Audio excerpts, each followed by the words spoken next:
Now on BBC Radio 4 we begin a new Charles Paris mystery starring Bill Nighy as the actor come amateur sleuth and Martine McCutcheon as Jodie Ricks in Cast in Order of Disappearance. My normally useless agent had somehow got me a part in a UK/pan-European martial arts action fantasy, The Wreathing, in which I played 𝒆𝒔, a middle-aged, middle-management vampire. You stand before 𝒆𝒔. Welcome to my humble abode. I know exactly who you are and what you are. 𝒆𝒔 wasn't a lead role. In fact, he was so far below the title you'd be out the cinema and in the pub before his credit flashed by. But hey, it was a movie. And you are the one they call the Slayer. You've heard of me. The one they called the Slayer was played by actress and swimwear model Jodie Ricks. So, this is where the great 𝒆𝒔 hides when he's not sucking the blood of the innocent. 𝒆𝒔 hides from no one. Nervous about my first kick-ass flying sequence, I got lightly scotched up on half a bottle of Bells. You speak as a warrior 𝒆𝒔. Which I'd stuffed down the back of my leather breeches, forgetting how tight the harness was. You are no more than a common murderer. Brave words, Slayer. But as you smoked my brothers and sisters, I now take pleasure in avenging my kind! Oh, no! Oh, my bloody backside. It's not blood, but your trousers are soaking wet. Oh, yeah. I can explain that.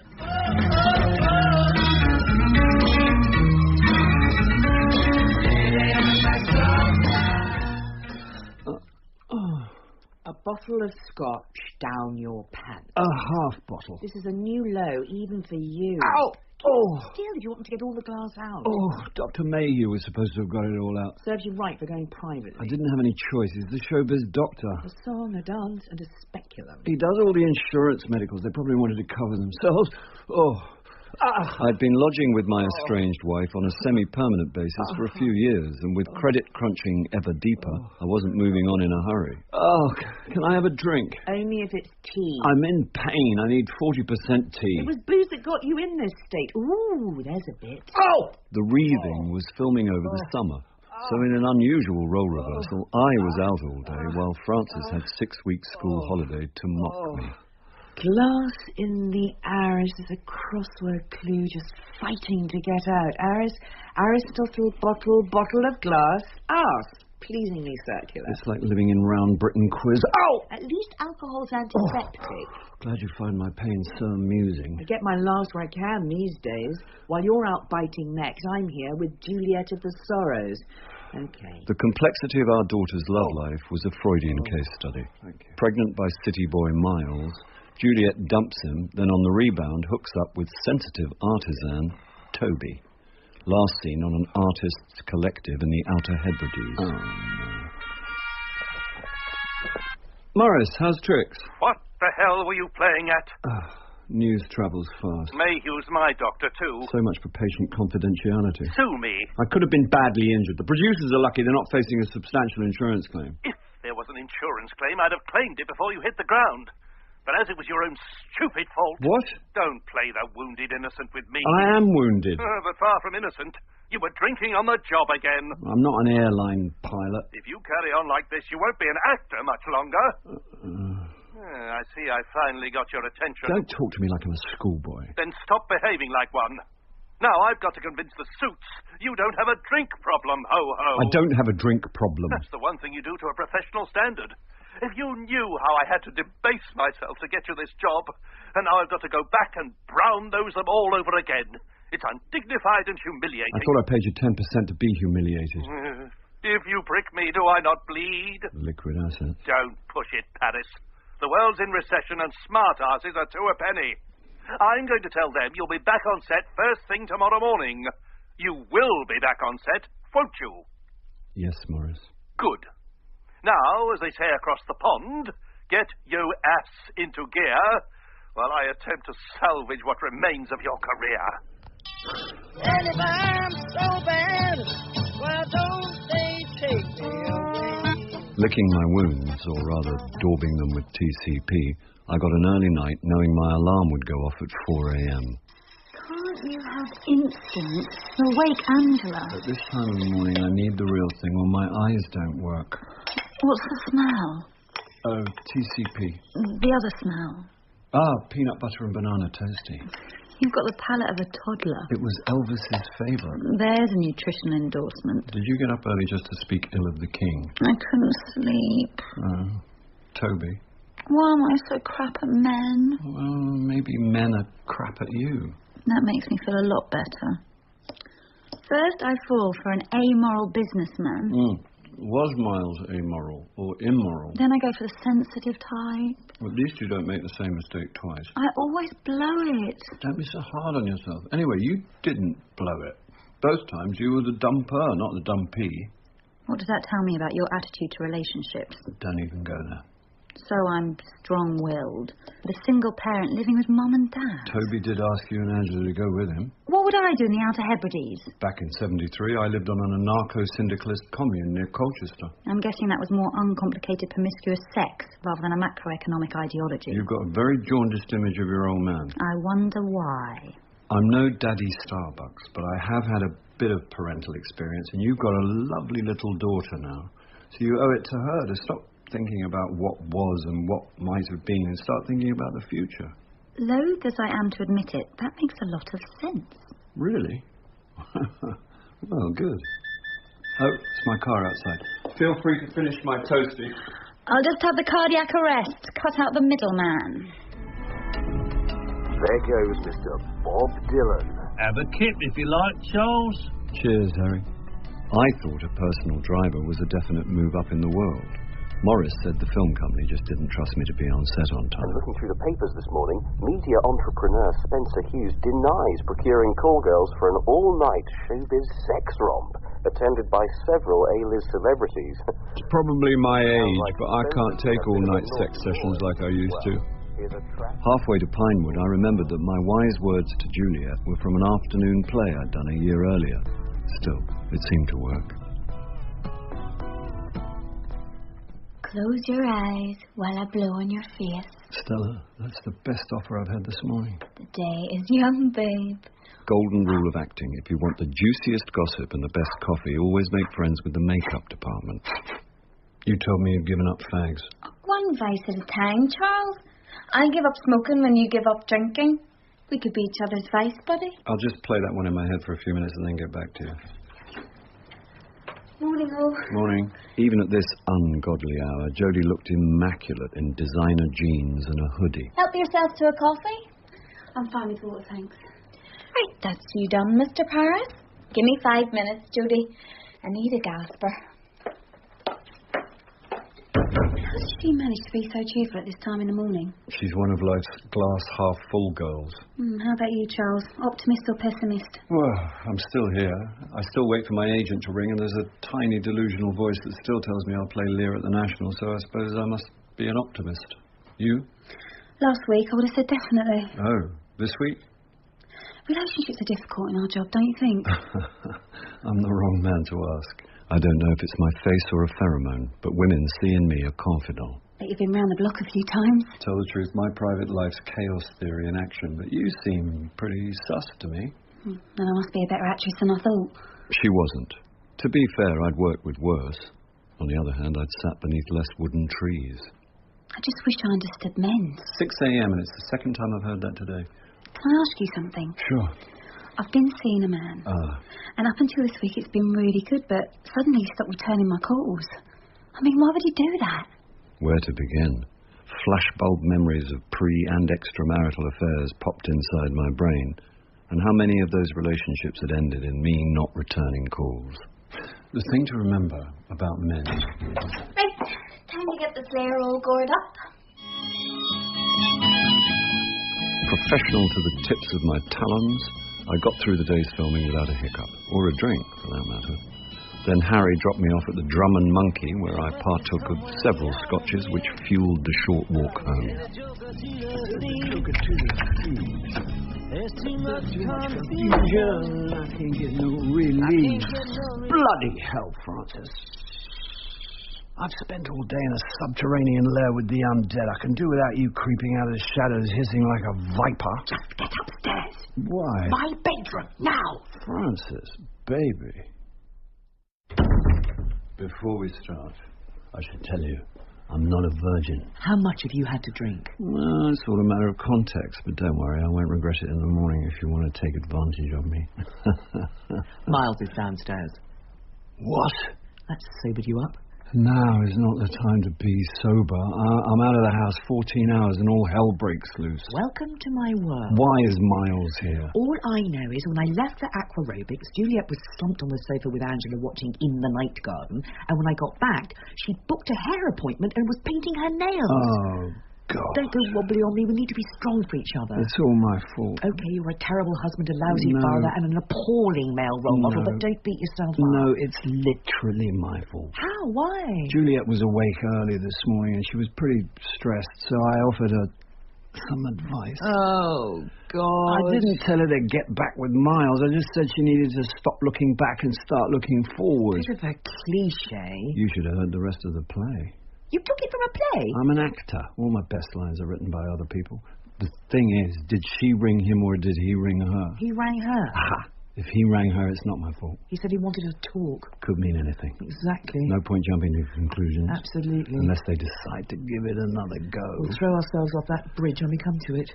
You know, it's times like this I'm glad we never divorced. Oh, you old romantic. I've still got it in me, sweetheart. Do you keep any booze in your bedroom? Francis, really, what do you take me for? I'm not being judgmental, but I can't go downstairs and I badly need a drink.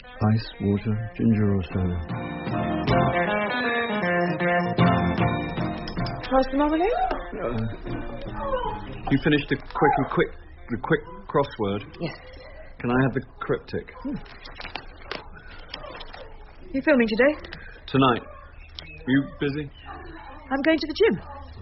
Again? What are you, gearing up for 2012? About time you lost some weight. Plenty of time to slim when I'm dead. The way you eat, drink and smoke, that won't be long. So what is it today? I've got a class. Body pump.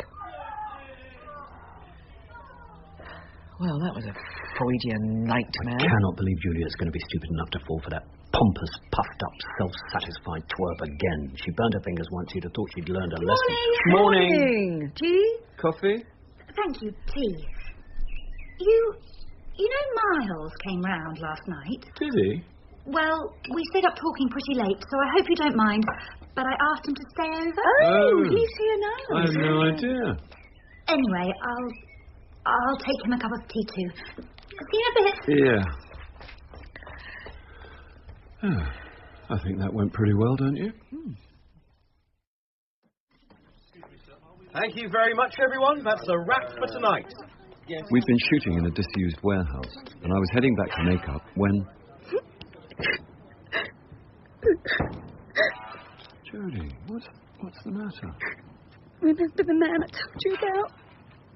He sent me a text, look. The short, sharp gist told Jodie she was dumped. I also couldn't help noticing the sender's name at the top of the screen. You've been seeing Elliot Roth. Roth was a serious showbiz player and, coincidentally, the main producer behind the Wreathing. It's not like him at all. He's always been so gentle. I'd heard Roth called a lot of things, but gentle? Well, I'd offered to buy you a drink, but it's a bit late. Are you hungry? Starving. But we'll never find somewhere open. You mind if I finish the butter? Why don't you have some bread with it? Where did you learn to cook like this? My parents ran a dining pub up Chigwell before they bought the bar in Magaluf. You weren't tempted by all that Spanish sun? And spend my life serving tapas. So, how did you meet Elliot Roth? He saved my life. How? Well, when I came out of stage school, my first agent was putting me up for glamour work. Well, you know, Hurt Leeds. Believe it or not, I've not done much modelling. Tell a lie. A few years ago, I was the ashen face of the British Heart Foundation. Anyway, after I dumped the agent, I couldn't get arrested. Then I managed to get into the chorus of Jude. The musical version of Hardy's novel broke West End records for opening and closing on the same night. I met Elliot at the last night party, laughing his head off. He'd invested in the show, but written the whole thing off as some sort of tax dodge. I didn't understand it, but apparently he made a killing. I've always envied men who turned failure into success. So, we started dating, and one thing led to another. There's quite an age difference, if you don't mind my saying. I'm not after his money. No, I didn't mean Not like that bitch of a wife who cleaned him out after the divorce. I've never asked for a penny. The only thing he's given me is professional advice. He's even helped me get a good agent. You'll have to give me his name. Yeah, this one's got his eyes on the prize. I had my eyes on the remains of Jodie's delicious pasta, and while I filled my face, she continued to unburden. That's why I was so upset about that text. And you've no idea why I might have sent it? Someone's been blackmailing me, Charles. Sorry? Elliot's got this mate out Essex way, throws these mad parties, wall-to-wall celebs. Spencer Hughes? You know him? Well, of him. He's the guy who's been done for procuring call girls. You make him sound like a pimp. Well, if it looks like a duck and quacks like a duck. We all knew the score, and we were all consenting adults, and, well, you know. I've never been on the showbiz sex romp circuit, not even after my Heart Foundation campaign, but I imagine it's tabloid heaven. Yeah, right. Well, next day I get a call from a sleazeball called Warren Kirkby. He says he's got photos of me at the party and he's going to send them to all the tabloids and gossip mags if I don't pay him a wedge. Well, these shots of you and Elliot. Well, that's the thing. We were all having a good time, but I was the mug who got papped. It was just bad luck, but now Elliot, he won't answer my calls. If he's not in the photos, why is he avoiding you? Because he's up for an OBE and he's scared there'll be a scandal. He's wanted to be on the Queen's Honours list since he started in the business. I mean, I can understand it. My nan loved the royal family too. Anyway, I paid Kirkby off. Hang on. Presumably these were digital photos. Yes, I bought the memory card too, and I thought that was that. It rarely is with blackmailers. I bet this Kirkby suddenly found a backup copy. Yeah, and he saw a chance of making some real money out of Elliot. Jodie. What would you have done in my place? If I could just speak to Elliot or get a message through to him, but he's not answering his landline or his mobile, and if I phone the office, I just get the Great Wall of China. Sorry? 𝒆𝒆𝒔, his PA. Oh. No one gets past her. She's been with him for years, and I reckon she's got a crush on him. But Elliot loves me, and I love him. What am I going to do, Charles?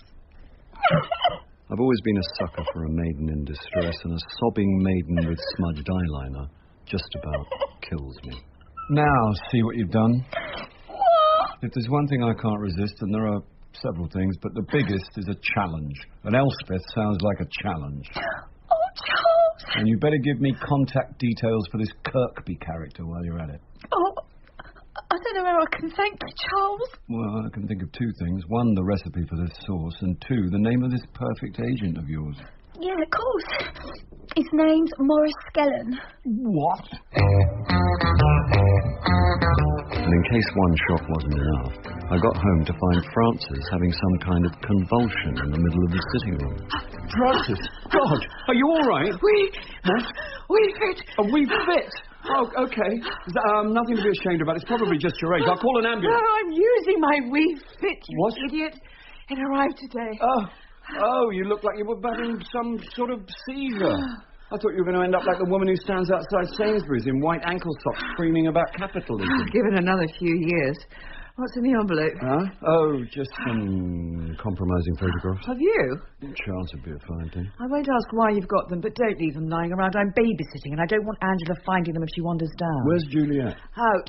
Out where? Or dare I ask, with whom? Miles. And how do we feel about that? I don't know about you, but I've decided not to feel anything until I know exactly what's happening. What's happening is Miles is oozing his way back into her life. Well, she's a big girl, and it's her life. But if she decides to take him back... We won't be the first parents who can't stand their son-in-law. If that was aimed at me, I'm too tired to respond, and I'm going to bed.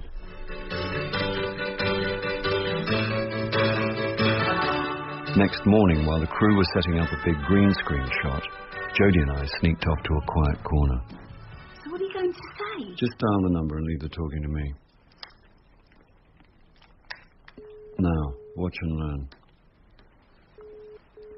Hello, ERF&T? Hi, is that 𝒆𝒆𝒔? Speaking. Bob Feynman, Sky Blue Distribution. We met last time I was over. So can you put me through to Elliot? I'm afraid Mr. Roth's not in the office today. Here's the thing. I'm flying out of Heathrow tonight, and there's a project I'd very much like to pass by Elliot because it's got his name all over it. So Is there any chance you could schedule me in for like 10 minutes? I'd have to consult his diary. But that's fine. Let me give you my number. Bob Feynman was based on a Glengarry Glen Ross I did at Southwold Rep. And it was a testament to my performance when a few minutes later... Hi, Elspeth. Mr. Ross got a small window at 10 a.m. tomorrow. 10 is good. It's perfect. Thanks, Elspeth. That's great. Goodbye. Bada bing, bada boom. Oh, you were brilliant. Ha-ha. Put it down to a lifetime's experience, a splash of talent, and a side order of genius. As luck would have it, there was no vampire action the next day. But when I turned up at Elliot Roth's office... I'm sorry, Mr. Feynman, but Mr. Roth's not in. I can wait if he's running late. He won't be coming in at all. He's reading scripts at home today. I wish you'd told me. I'm sorry, I've only just received the email and there wasn't time to call you. Perhaps one of his colleagues would be able to... I really need to speak to Elliot in person. We got like a rapport. Oh, if you can hang on, I'm sure Nick would see you. Nick? Mr. Roth's son. Nick, of course. He was out at the house with Mr. Roth last night, but he should be in any time. It was the first I'd heard of Nick, but discussing the sexual antics of his dad's mistress wasn't likely to get us off to a good start. So Bob Feynman made his excuses, and Charles Paris paid a visit to every actor's must-have agent. He's on the phone. Well, could you tell him I'm here? Take a seat. Which part of do not disturb me didn't you understand, Pixie? Charles Paris is here. Why? You're on speakerphone, but do you want me to ask him? Bloody hell, Pixie. Send him in. There he is, the man with his eyes on the prize. I suppose you've been fired. Actually, I've got the day off. What's with the headset? It's part of my time management multi-platform communication suite. I can't decide if you look like Madonna at Glastonbury or a boy in a call centre. I can take conference calls, surf the net, and sign contracts simultaneously. Giving none of them your full and undivided attention. It's called multitasking. You look ridiculous. What do you want, Charles? Why didn't you tell me you represent Jodie Ricks? I must have forgotten. So much for multitasking. Oh, Jodie's got the complete package. She can act. Up to a point. No, she's no Maggie Smith, but she's good enough for the Skins generation. She's also a model. She can sing. And cook. Really? Patch me through to Celebrity MasterChef, Pixie. If I can raise Jodie's profile, I'll be able to place her pretty much anywhere. The moral maze. This elitist routine doesn't become you, Charles. If Will Young can do Question Time, Jodie Ricks can do Newsnight Review. How's the bum? Phone Dr. Mayhew and get him to break the Hippocratic Oath again. Apart from raising my blood pressure, what do you want? What do you know about Jodie's relationship with Elliot Roth? Gossip? Why didn't you say? Oh, Elliot and I go way back. I knew him before he had hair. Jodie needed representation, and I'm always on the lookout for young blood. Very convenient. That's how the business works. Never has for me. This grudging, paranoid mindset does you no favours. How serious is their relationship? I'm her agent, not her counsellor. Oh, no. I forbid you to chase a girl young enough to be your daughter, especially one I represent. Actually, she's younger than my daughter, and I'm not chasing her. Did you know Elliot's ex? Rochelle? Yeah. Oh, she was Medea on a bad hair day, God rest her soul. She's dead? Yeah, 10, 15 years now. What's the son like? Nick? Oh, what's the expression? Oh, yes, a long streak of weak piss. Now, if you'll excuse me... One more thing. Have you ever been to one of Spencer Hughes's parties? No, I have not, and if anyone tells you I have, I'll see them in court. Now, some of us have got work to do. Okay, I'm out of here. But you still look ridiculous. Jodie had given me an address for Warren Kirkby, so I decided to lift a stone to see what crawled out. After my tour de force as Bob Feynman, I was feeling pretty confident about my improv skills. Note to Morris. Put in a call to Mike Lee. Oh, what a lot of stairs. Phil Webley for Warren Kirkby. You got an appointment? No, but I was in the area, so I thought... Warren's not here. Oh, well, I needed the exercise. What's it about? Well, I run snappedintheact.com, and we're always looking for good photographers, and I was hoping Warren might put some stuff our way. No, you're not. Sorry? I've just Googled you, and there's no such thing as snappedintheact.com. We're a very new start-up company. In the middle of a recession. You the law? No, I told you. My name... And I'm Sienna Miller. Look, Mr. Startup, I strongly recommend you clear off before I call the police. I'm going to tell Warren he wants to be careful who he puts in a front office. I'll tell him when he comes home for his dinner. Right. Note to Morris. Strike the Mightly approach. Hello. Charles? Jodie. Oh, hi. Listen, I'm afraid Elliot didn't show up, but... I've had a break-in at the flat. Are you all right? I'm scared, Charles. I'm really scared. I don't know what's going on, but it's really starting to get to me. You know, it could be a coincidence. I'm pregnant. Right. And before you say anything, it is Elliot, and he knows, and he's really happy about it, but I just can't handle this on my own. Look, I'm on my way home, but I can come over if you want. I've got to speak to him, Charles. I need to straighten out this whole mess. Okay. Let me sleep on it, and I'll see if I can come up with something. When I got home, the house was suspiciously quiet. Francis and Juliet were sitting at the kitchen table, and their expressions said I'd walked in on something. If it's gynecological, I'll make myself scarce. Juliet's got something to tell you. Don't look so grave, Dad. It's nothing terrible. Thing is, the past few days, I've spent a lot of time with Miles, talking and thinking. Talking and thinking was the least of it. And he's opened up to me in a way I never thought he would. Partly he's been affected by the recession. He refused to take his bonus. But he's also been in therapy, and I honestly believe he's changed. People do. I know you've never seen eye to eye with him, and he knows that too, but he's prepared to extend the hand of friendship if you are. What exactly are you saying? Miles and I are prepared to give it another go, and for Angela's sake, I'd like you both to join us on the journey. Journey? I can't take a holiday. I'm fully committed to the next... Metaphorical journey. Oh, metaphorical journey. Gotcha. I'm not pretending it's going to be easy. There are issues to address. But as Obama said, we can do it. Well, when you're trumped by an Obama quote, what can a man say? Get the glasses, Francis. And I was campaigning like a southern diplomat in a day. Honey. Oh, sorry. Did I wake you? I couldn't sleep. Oh, coffee? Thanks. Well done, by the way. For what? The way you handled Juliet's news. Oh, yeah. You were surprisingly grown up about it. Why do I feel like your 5-year-old son? It was supposed to be a compliment. Yeah. The man who shot through the head has been identified as Warren McCutcheon, a 36-year-old photographer from East London. The body was discovered earlier this morning by a jogger. But I know a girl who did. Well, I don't like you tonight.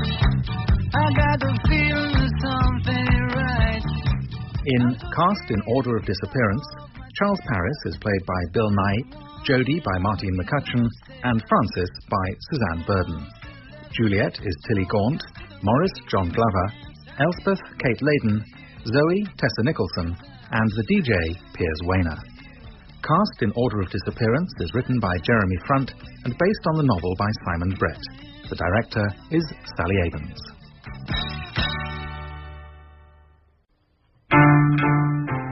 I had the day off from filming The Wreathing, a vampire gore-fest my blood-sucking agent Morris had got me. Hello? Charles Paris for Dr. Mayhew. The insurers insisted I have a second checkup after I'd sustained minor lacerations of the buttocks while filming. Dr. Mayhew's just with a patient. Help yourself to mineral water. I'd rather have a double espresso. Double espresso for Mr. Paris, Lucy? Yes. The trades are on the table, Charles. The new Screen International's just come in. I really must have more accidents. We look after our clients. Mayhew was quack of choice to the entertainment industry, and his Harley Street waiting room was reputedly where all the big deals were made. Then a great white shark swims up to the agent and at the last moment veers away. One actor turns to the other and says, "My God, did you see that?" And the other one says, "It's called professional respect." Professional respect. Good one, Bob. Very good. I'll remember that. Morris. Private health care, Charles. I'll shop you to the Socialist Workers' Party. I'm not paying for Dr. Mayhew's services. You're spilling espresso on my Shiraz rug. Oh. Please don't tell me you're ill. It was hard enough convincing the producers you weren't a hopeless, washed-up boozer. You really missed your vocation as a dependency counsellor. Anyway, why are you here? Cluster headache. Poor chap brought on by stress. Me? Stressed? How about that, Charles? Sure it's not a tumour brought on by that stupid bloody earpiece you persist in wearing. Why aren't you biting necks at Pinewood and earning me 10%? That's between me and the good doctor here. The film company want me to cast an eye over Charles's tush. Make sure it's healing nicely. Have you ever heard of the Data Protection Act? Very good. Come through when you're ready, Charles. I'll report him to the BMA. Oh, I wouldn't. His brother-in-law's a top litigation lawyer. My lawyer, as it happens. Oh, you've got it all buttoned up, haven't you, Morris? We live in a wicked world. Got to cover our backsides. Speaking of which, you'd better get in there and uncover yours. Oh, and stop upsetting my other clients. I had Jodie Ricks on the phone this morning in floods. Swimwear model and actress Jodie was my latex-clad, blade-wielding arch-enemy in the Wreathing. Well, what's that got to do with me? Don't come the innocent. She's a vulnerable young actress with a great future, and I don't want you sniffing round her. I've been lending her a sympathetic ear and a shoulder to cry on. Yeah, well, I'd appreciate it if you didn't lend any other parts of your aging anatomy. Body fascist. There you go. 2 double bells, Charles. Just what the doctor told me to avoid. Morris didn't know that Jodie was pregnant by Elliot Roth, a showbiz impresario in line for an OBE. He also didn't know that I'd promised to contact Elliot for her to try and smooth things over between them. Was it crisps or nuts? Nuts. Love had been blooming till Jodie got papped at a showbiz orgy, and when the photographer threatened to send the shots to the press, Jodie unaccountably dropped off Elliot's radar. Dry roast or spicy? Spicy. He refused to answer her calls and dumped her by text. Then the blackmailer's body was found in woodland, shot through the head. Yeah? Charles, Jodie, I don't suppose you've heard from Elliot? I'm afraid not. You? Nothing. You at Pinewood? No, I finished for the day. Is there any chance you could come over? I'm just so worried, Charles, and I don't know what to do. Okay, give me half an hour. The 3-story climb to Jodie's flat felt like the ascent of K2, so I sat sweating and wheezing on her sofa, gagging for a fag, an espresso or a scotch in no particular order. Come on, Marty, all right? Lovely. What am I going to do, Charles? He won't answer the phone, text, email. He's so out of character. I just want to tell him now Kirkby's dead, everything's going to be okay.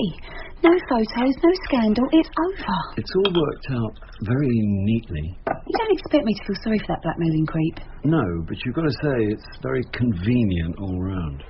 You're not suggesting Elliot had anything to do with it? Just because they found the body near Streetley? Streetley? Well, yeah, it's near Elliot's house, but it's showbiz central out there. I could name half a dozen celebs who are at that party or live within 2 miles of Elliot's place. Anyway, he wouldn't hurt a fly. The question was, would Elliot pay someone else to hurt a fly for him? Listen, Jodie, have you considered the possibility that Elliot might have had second thoughts about you two? Some men panic at the thought of parenthood. Weak, immature men who can't deal with responsibility. For a moment, it could have been Francis talking. Elliot's 62. He's hardly a teenage dad. And it's not like it's the first time. I heard he's got a son. Nick, boring little tit. The description roughly tallied with Morris's. If you think Elliot's dumped me for a newer model... I wasn't going to be quite that blunt. Well, forget it. If you say so. I do. Trust me, we were made for each other. I'm not going to go into personal detail. Good. But when we made love... Yeah, no, really, it's fine. You've gone red, Charles. I didn't mean to embarrass you. It's called blushing. My generation does that. We also do all the things your generation do, but we don't do them live on Channel 4 and invite the viewers to vote us off. All I was saying is that in the privacy of our bedroom there were sparks, you know? Like real fireworks. I just hope you used goggles and a taper. And that creep Kirkby crawled out from under a stone and ruined everything. Maybe someone's trying to link his death to Elliot. Like who? Well, he's bound to have made a few enemies after 40 years in show business. Well, any names? He never talked to me about business. Maybe if you went out there. Well, whoa. You want me to go to Elliot's country house? Well, if he won't answer my calls and he won't open the door to me... Look, Jodie, I arranged to meet him at the office and he didn't show up. Why would he welcome me with open arms if I arrive unannounced at his country house? She looked crestfallen. Yeah, you're right. I liked the girl and I felt sorry for her, but this was going a bit far. Not your problem. I'm sorry, I just shouldn't have asked. On top of which my gut told me that Elliot had simply had his fun and moved on. I've already taken up too much of your time. She was a nice kid. But I wasn't going to be emotionally blackmailed. And you've done more than enough. No, okay, I'll think about it. Oh, thank you, Charles. It was time to go, added to which I desperately needed a nicotine fix, so I made my excuses, but Jodie insisted on escorting me to the landing. Oh, damn, the fuse must have blown. I'll fetch a torch. No, it's okay. I can feel my way perfectly. Oh, my God! Charles! Oh, don't move. Are you all right? Just stay where you are. There's a wire tied across the stairs. Oh, my God. I mean, oh, my God. I'm okay. Yeah, but I'm like, oh, my God.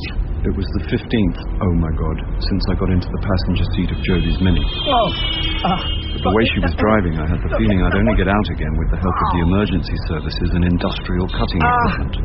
You could have been killed, Charles. Yeah, just watch the road. I could have been killed. There's a car. And the baby, some nutter, tried to kill me. What sort of maniac would do a thing like that? I'll think about it while you concentrate on driving. Oh, what am I going to do, Charles? Well, you better stay with us tonight. Red light. But your wife might. Red light. Leave France. It's a red light.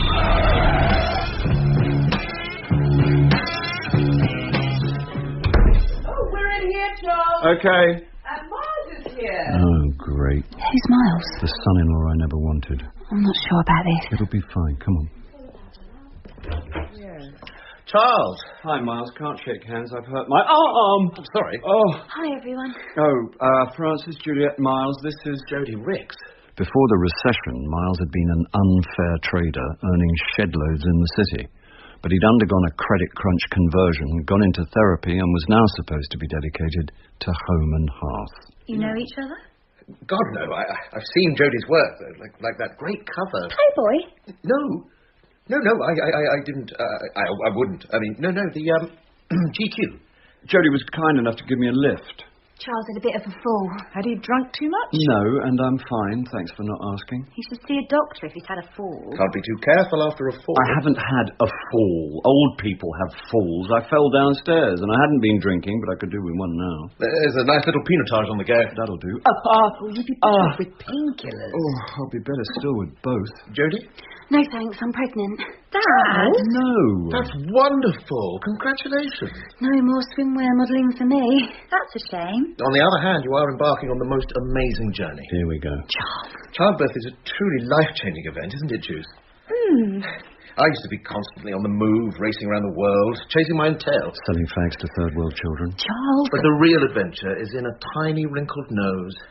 Or that first gurgling laugh. He could put that in a card and sell it. Where did you fall? I was leaving Jodie's flat. Charles has been a superhero. Yeah, he's like that. If it hadn't been for him, I'd probably have lost the baby. And sorry. Jodie's run into a bit of trouble, so, well, I told her she could stay here tonight. That's all right, isn't it? Francis.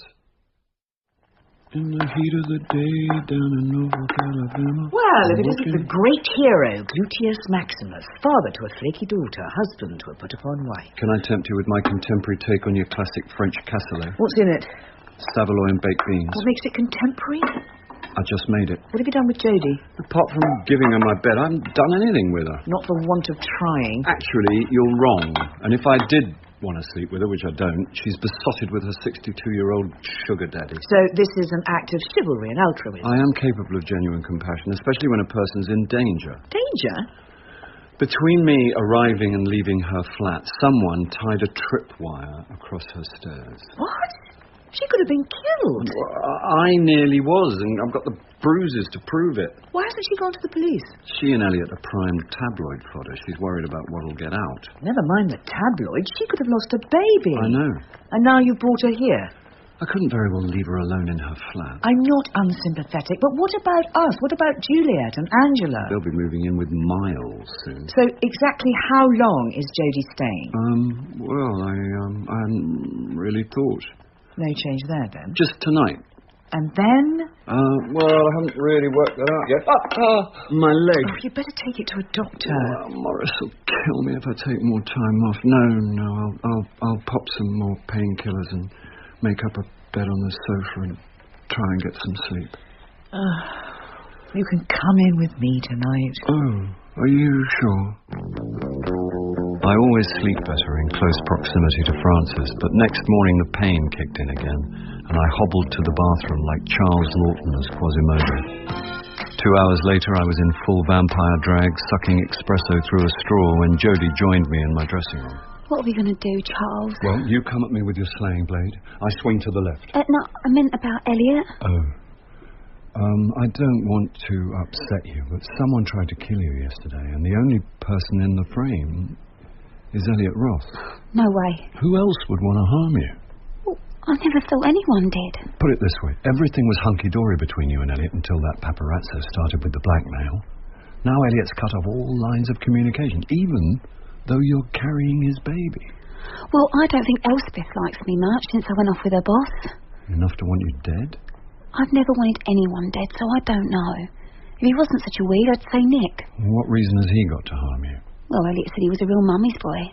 Maybe he doesn't like me taking her place. Oedipus has got a lot to answer for. Elliot's got a terrible temper, though. He and Nick are always arguing about the business. Also, Nick stands to inherit the law. What if he found out that Elliot asked me to marry him? Has he? Not actually. Well, I mean, not formally, but when he found out I was pregnant, he said it might be a good idea. This is all supposition, whereas we know Elliot was terrified of a scandal. But he'd had to have completely lost the plot. It has been known. Have you changed your mind about going down to see him? Ready for you on set, Mr. Paris. Keep away from me, you mutant freak! I advise you not to hurt my children's feelings. If these are your children, I'd hate to see their mother. You did, before you killed her. And now I avenge her! Bring it on, Jarbeck!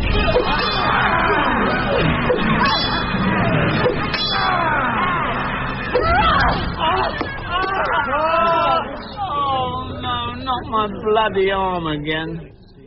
You always were a liability, but recently you've become a walking disaster zone. Well, thanks for the sympathy. I lost blood, you know. I heard it was very nearly an armful. Ha ha.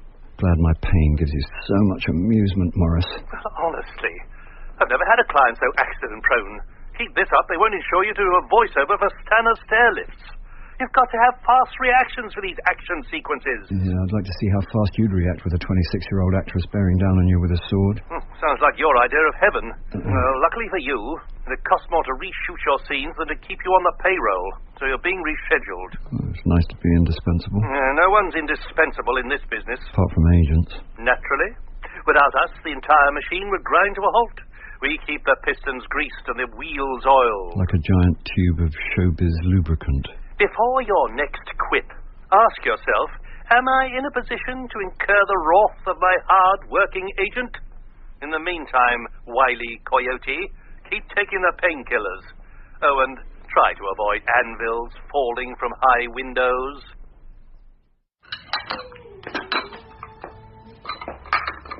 Morris said Jodie could sing. He also said you could do action movies. Yeah. Maybe I'm more of a sitting-down actor. Sitting down's your problem. What you need to do is move around from time to time. I can get to the bar and order a round faster than Usain Bolt. If you weren't so stubborn, we could work out together. Now you're talking. What's she listening to up there? Duffy. Oh. I'm becoming quite au fait with the Irv, although if I hear Mercy one more time tonight, I may not be able to show any. All right, I'll get her to turn it down. Any chance she might go back to her flat sometime soon? Well, I'm working on it. Working on it how? Tomorrow's Saturday. Can she just stay for the weekend, please, Francis? Not Duffy again. He's working on it. What's with the bandage? Your father's discovered he's more Arnold Bennett than Arnold Schwarzenegger. Thank you, Francis.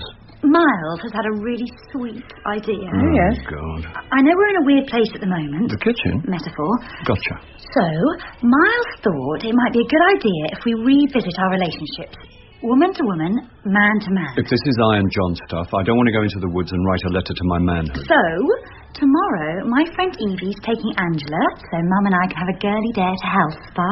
I'm up for that. Then, Miles and Dad can spend some time on neutral territory. You know, hanging out, shoot the breeze, bond. Bond? Bond. He's going to take you fishing. Fishing? You'll like that, won't you, Charles? I could think of 1,000 things I'd rather do. But this wasn't about me. It was about Juliet and Angela and their future happiness. I'd never been fishing, but I used to watch good old Jack Hargreaves in black and white sucking a pipe and making flies. So how hard could it be? Just do exactly what I do. Okay, so bring the rod back and flick. Bring the rod back and flick. Oh, my bloody arm. Forgot about your arm. Oh, the dressing's come loose. Oh, let's have a look. No, I can do it. No, come on, Charles, I won't hurt. No, I'm really... I'm okay. My rod. Ow, my leg! Watch out for the... Oh, no! Oh, get me out of these bloody nettles. Grab my arm. Right. No, not that one. Oh, sorry. Oh. Attaboy. Oh. Here we go. Oh. I've got you.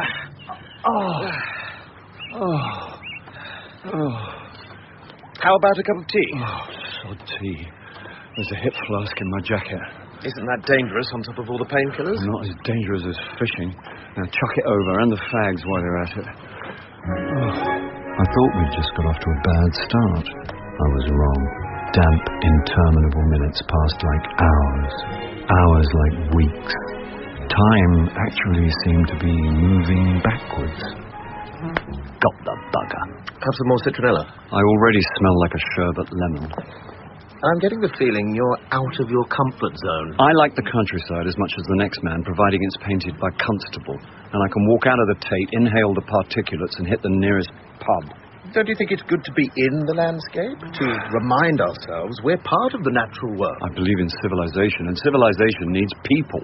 There's nothing here but savage, brutal nature, red in tooth and claw. I hate the smells, I hate the weird noise. Above all, I hate the fact that you're supposed to love it. I'm sensing a lot of hostility and negative energy. My feet are wet.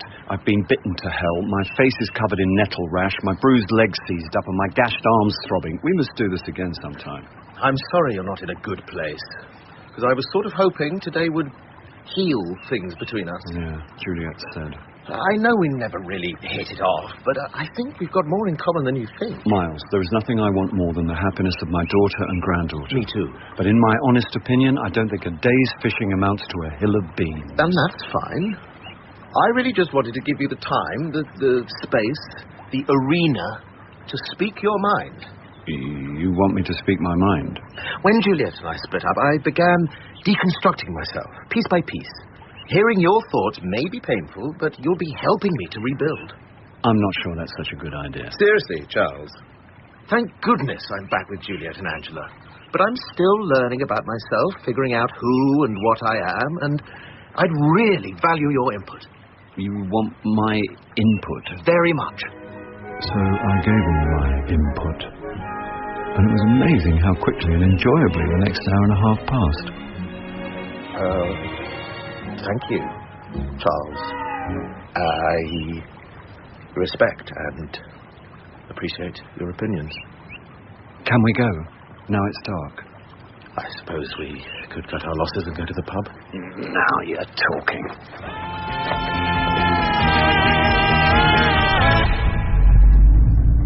First pint's on me. I'm the designated driver. You can have any soft drink you like and your pick of perilously salted nibbles. Did that sign say Streetly? Yes. You know it? I know someone who lives there. I don't suppose we could do a quick detour. While Miles drove, I called Jodie. I'm on the outskirts of Streetly, and I need you to give me directions to Elliot's house.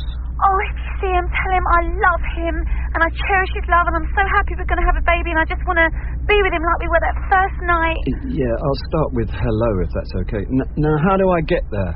I had no idea if Elliot would be in, and if he was, a little voice reminded me that this might be the guy who tried to murder Jodie and their unborn child. On the other hand, after a day bored witless on a riverbank, it was good to feel the adrenaline pumping. Big house. That's showbiz, or so they tell me. Lights are on, but is anyone home? Coming? Who lives there? Just a guy. Come on.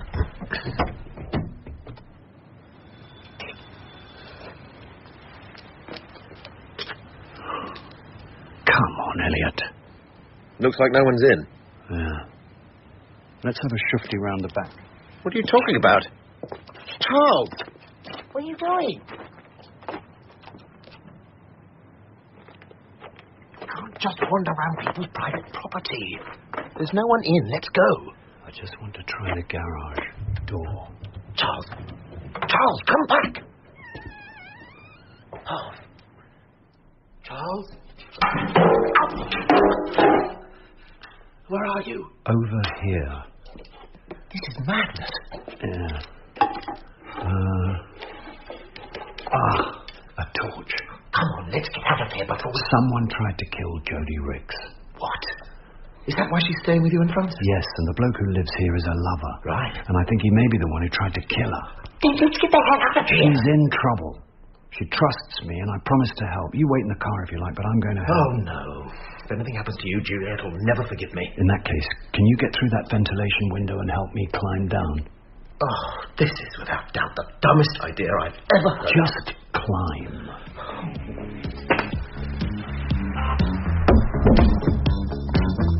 Okay, I'm down, but... Watch out for the pizza boxes. Oh, not my bloody leg again. They say ready meals are bad for you. Very funny. Someone here really loves frozen pizzas. Bit odd. What? The boxes are all full and they're all defrosting. Maybe he's expecting guests. I hope so, otherwise this is an outbreak of listeria waiting to happen. I once ate a refrozen Cumberland pie and, if I tell you, I literally couldn't leave the lavatory. Miles, can we get on? Right, yeah, sure. We left the utility room, made our way along a passage, and out into a wide-open central hall. Charles, this is insane. I thought you wanted to bond. We'll have plenty of time to bond in prison. Downstairs, the decor was classic impresario chic. Acres of deep white carpet, vast leather sofas, and swagged silk curtains. How does this guy make his money? Mostly tax evasion. Upstairs was more of the same. White marble bathrooms, throne-like loos, sunken baths and built-in plasma screens. So much for the recession. People always need tacky entertainment, especially when times are hard. Can we go now? One more room. I shone the torch around a master bedroom that made the Doge's palace look understated. The beam of light fell on a vast bed, presumably the launch pad for Jodie and Elliot's firework displays. Oh, God! There's someone in there! That's it, we're out of here. Wait. What do you mean, wait? Wait for what? We're staring at a 10 stretch. Where you go, Charles? While Miles spluttered and panicked, I shuffled across the snowdrift carpet for a closer look at the sleeping figure of Elliot Roth. But he wasn't asleep. Oh, my God! We broke into the house of a dead man. He must have been dead a while. His skin feels cold. You touched a corpse. What kind of a man are you? A car. Oh, someone's coming. Oh, my God, someone's coming. Time to go. You think? Get a grip, Miles. Prison, Charles! We go to prison! You hit me. For your own good. Now let's get out of here. It wasn't so much a slap as a full stop to my character assessment. Anyway, when else would I get the opportunity to hit the man who'd upset my daughter? There you go. One large brandy. I've never seen a dead body before. Go on, get it down here. But I'm driving. You're in shock. I'll drive.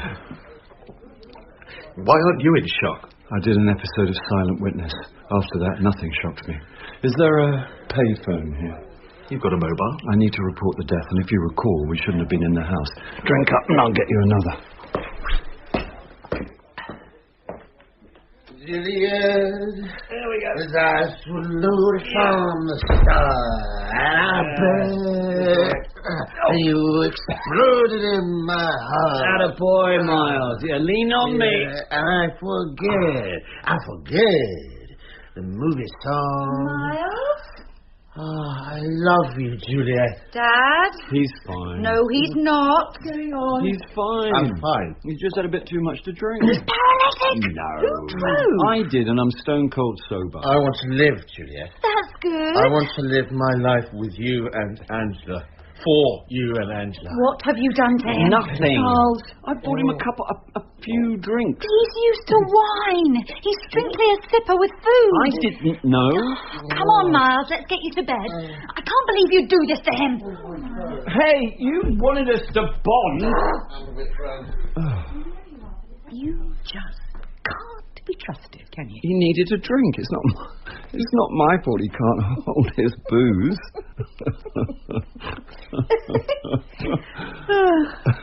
Why did he need a drink? Oh, that's another story. Where's Jodie? She got in late and went straight to bed. Why? I finally tracked down Elliot Roth. For God's sake, Charles. What? Why do you do these things? The man sounds like a complete psycho. He could have attacked you, or Miles. No, he couldn't. What? You don't think he put the tripwire on her stairs? I don't think we're going to find out unless you know a good medium. Did you speak to him, Charles? What's wrong? What's happened? So I told her. And then Francis put Jodie to bed and I poured myself a very large whiskey. Something bothered me, and it wasn't just Elliot's cold, dead body. There were no signs of suicide. So had Roth tried to kill Jodie, then died of natural causes? Or had someone else failed to murder Jodie, but succeeded in killing Elliot? And if so, who? Well, I don't like you tonight. I got the feeling that something ain't right. In Cast in Order of Disappearance, Charles Paris is played by Bill Nighy, Jodie by Martine McCutcheon, and Francis by Suzanne Burden. Juliet is Tilly Gaunt, Miles, Thomas Arnold, and Morris, John Glover. Dr. Mayhew is Stephen Hogan, the receptionist, Tessa Nicholson, and the barman, Joseph Cohen-Cole. Cast in Order of Disappearance is written by Jeremy Frunt and based on the novel by Simon Brett. The director is Sally Evans. They say childbirth, house moving and bereavement are life's traumatic trinity. On that Saturday, I had 2 out of 3. In the afternoon there was Elliot Roth's funeral, but first I promised to help Juliet clear her stuff out of the family house. Can you take this trunk next, Dad? Sure. Oh, what's in it? Gold ingots? Just Angela's toys. What are they made of? Lead.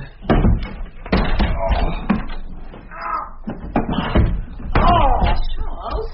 Nothing to worry about, Francis. Just a little internal hemorrhaging. I'm sure you had a couple of biceps when I first knew you. You're the gym bunny. You could be doing this, and I could slump in front of CBeebies with Angela. Apart from looking after our granddaughter, I've also been offering tea and sympathy to your house guest. My house guest was actress and one-time model Jodie Ricks, who temporarily moved in with us after someone stretched a tripwire across her stairs. How long is she staying, Charles? Give the kid a break. It's Elliot's funeral today. Jodie and I were filming The Wreathing, a low-budget vampire flick produced by her lover, the late Elliot Roth, and she was now carrying his child. Oh, careful with that, Charles. Don't tell me someone's actually worried about me. I'm actually worried about my... Nepalese death gong. What's it actually for? It's an ethnic cultural artifact. What do the Nepalese hang on their walls? National Trust lavender bags? I don't know why Juliet and Miles couldn't book professionals to do this. There's a recession on, and do stop whining. I bet Rickman doesn't spend his downtime doing house clearances. That's all right for you to say, but since we started filming, I've had broken glass in my backside, fallen down Jodie's stairs, and nearly had my arm severed by her vampire slayer's blade. You should try having a baby. Oh, yeah, here we go. A man can't be in pain without a woman playing the childbirth card. It's true. It's also physiologically impossible and therefore a logically redundant argument. Okay, will you two please stop bickering? Well, bickering's what we do. It's our defining characteristic. My defining characteristics was restraining myself from gouging your eyes out with a grapefruit spoon. Since when did you own a grapefruit spoon? You're doing it again! He's doing it again. I'm an innocent bystander. Please, enough. You're creating a very child-hostile environment. Angela's perfectly happy watching In the Night Garden. Which she's been watching all morning. I went in there just now and she stared at me like a zombie. She could be an extra on The Wreathing. Shut up, Charles. She's fine, darling. Well, I'm not fine. And right now, I can't handle you two sniping at each other. I've only just come out of a very dark place. You should put a light in that closet, Francis. Are you making jokes? Is he making jokes? No, he really is this stupid. I'm dealing with a major life change, and I need to be karmically centred to focus on the job in hand, so I'd appreciate it if the two of you could please stop shouting! Karmically centred? I blame the mother and the Nepalese death gong. Anyway, where the hell is Miles? He should be here. He's getting things ready at the other end. Yeah, I suppose someone has to light the scented candles and hang the wind chimes.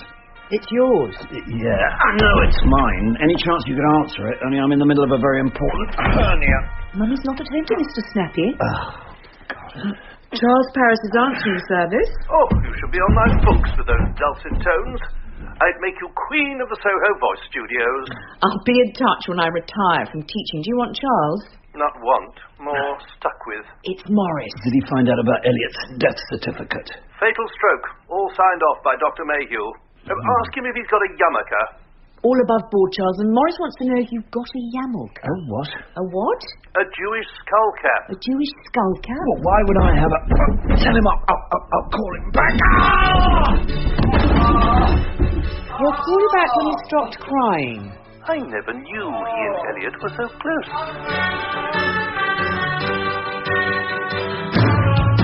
Jodie insisted on driving to the funeral, and between sobs, she broke every rule in the highway code while I prayed and clung on to what was left of my life. I know the family won't want me there. I'm sure that's not true. Woman with pushchair. Nick definitely won't. He hates me. Hate's a strong word. Oh, his murder. You don't know Elliot was murdered. I wouldn't put it past Nick if he found out Elliot wanted to marry me and saw his inheritance going down the pan. That's an awfully big assumption, but... Nick was the son from Elliot's first marriage, and by all accounts, a pale shadow of his Technicolor father. All I know is someone tried to trip me downstairs, and it was just lucky you hit the tripwire first. Yeah, very lucky. I'm pregnant, Charles. You don't have any proof that someone murdered Elliot. Mind the lorry! He was only 62, you know, and he took care of himself, personal trainer, gym every morning. Roughly the same age, but recklessly unfit. I didn't particularly want to dwell on Elliot's early demise. I know it's awful for you, Jodie, but people die, sometimes unexpectedly. It's a one-way street. No, this car coming! Oh, God! Stop hooting and get out of the way! I haven't written a will. The great, the good, and the cosmetically reconstructed had turned out in force to pay their respects to Elliot. So Jodie and I squeezed into a pew halfway back in the chapel. Which one's Nick? Shaking hands with that man there. That's Richard Attenborough. Oh, if you say so. Sir Richard Attenborough. Whatever. Oh, was he on I'm a Celebrity? Ever seen Gandhi? The deer? That was Bambi. Gandhi was the skinny bloke, sandals, glasses. Refused to eat anything in the bush tucker trial. He would have done. While the voice of the Heat generation searched her celebrity database, Nick peered over, clocked Jodie, and looked away without a flicker of recognition. Did you see that? He completely blanked me. I don't think I can handle this, Charles. It's doing my head in. Jodie. I'm out of here. Jodie, where are you? I've got to get some air. Jodie. I thought I detected a slight smirk on Nick's weaselly face, but that still didn't make him capable of patricide. Room for a little one? Come on, Charles, shift up. Where's Jodie? She was upset, so she went out. Where have you been? Working the room. Don't you ever stop schmoozing? Well, you have to grab your chances. You don't often get to see so many contacts in one place. Parasite. Life goes on. What was that skull cap business this morning? Oh, I thought it might be a kosher do, but it turns out Elliot was a signed-up member of the Humanist Society. If you have done business with the old shark, humanist is the last adjective you'd have chosen. Keep it down, Morris. Is Jodie coming back for the main event? I think she was a bit overwhelmed by it all. It's bad enough losing a lover, but the prospect of becoming a single parent... Oh, what? Oh, don't tell me it's Elliot's. It is, isn't it? You said not to tell you. Oh, this is brilliant. This is fan-bloody-tastic. You find talent, encourage it, nurture it, and then goes and gets itself up the duff by a bloke with a dodgy ticker. People are looking. Ladies, gentlemen, friends and family. Showman to the last, Elliot had arranged for us to process out of the chapel as George Formby strummed him to his eternal rest.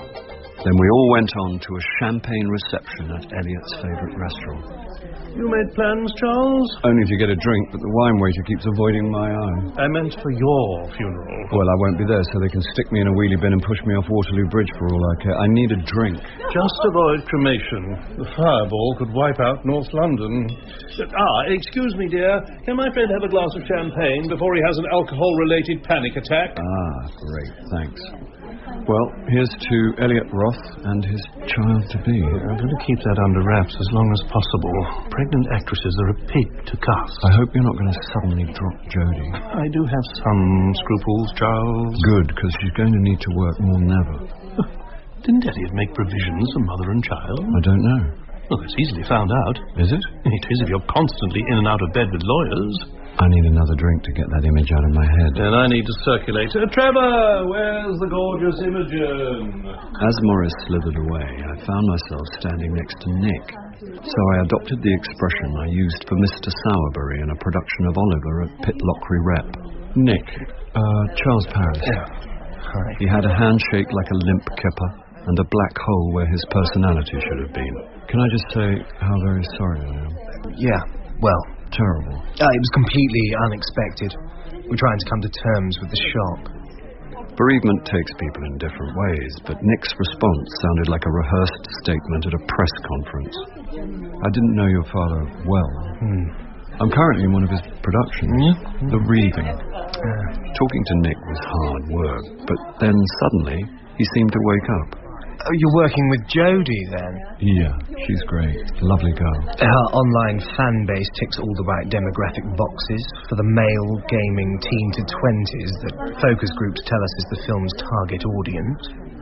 I could see why people preferred Elliot, the big top ringmaster, to his spreadsheet-in-a-suit son. Were you with your father at the end? No. I'd been at meetings in town all day and had a late business dinner, so I spent the night at my London flat. Again, that press conference style. Then he was gone. I stepped outside for a fag and to wonder who had driven up Elliot's gravelled drive the night Miles and I found his body cold in his bed. Mr. Feynman, good to see you. Sorry? Elspeth. Elspeth. Elliot's personal assistant. Elspeth! Right. Sorry, I got a terrible memory for faces. A dim recollection slowly came into focus as I remembered passing myself off as an American film producer in an attempt to get a meeting with Elliot. You must meet so many people in your job. Can't be a problem. So, how are things? My boss of 15 years has just died, so not great. No, right. That's a dumb question. He was a terrific guy. Yes, he was. I know some people found him tough to deal with, but when you got to know him, he was a pussycat. Yeah, Elliot was a real mensch. He was a love-a-shalom. I didn't actually know what a mensch was, but I'd said it once in a David Mamet play, and it sounded right in context. Of course, now Elspeth thought I spoke Yiddish. It was a mitzvah, you flying over specially. Was it? Well, you know, we were all very shocked at Fine World. I thought you worked for Sky Blue. Yeah, I did. But they went into liquidation, so I set up Fine World Distribution with some old colleagues. Mazel tov. Shiksa. Poor Nick is still in shock. We all are. Elliot was such a vibrant, dynamic man, always looking ahead, planning the next big project. Tough act for Nick to follow. He's not a patch on his father. He's got chutzpah, I'll say that for him, but between you and me, he's a bit of a schmuck. Now, Elliot had showbiz in the blood. Nick's all business, but no show. And you've got to have passion. But you know that, Mr. Paris. Yeah. There goes another Oscar. What was it? Was it the accent or the Yiddish that let me down? After you rushed off that day, I remembered Elliot showing me some makeup stills for the Wreathing, and when I looked through, there was Bob Feynman as Jabek the Vampire, a.k.a. Charles Paris. Well, in defense, my deception was in a good cause. What I don't know can't implicate me. But any time you want the lowdown on Nick, feel free to call.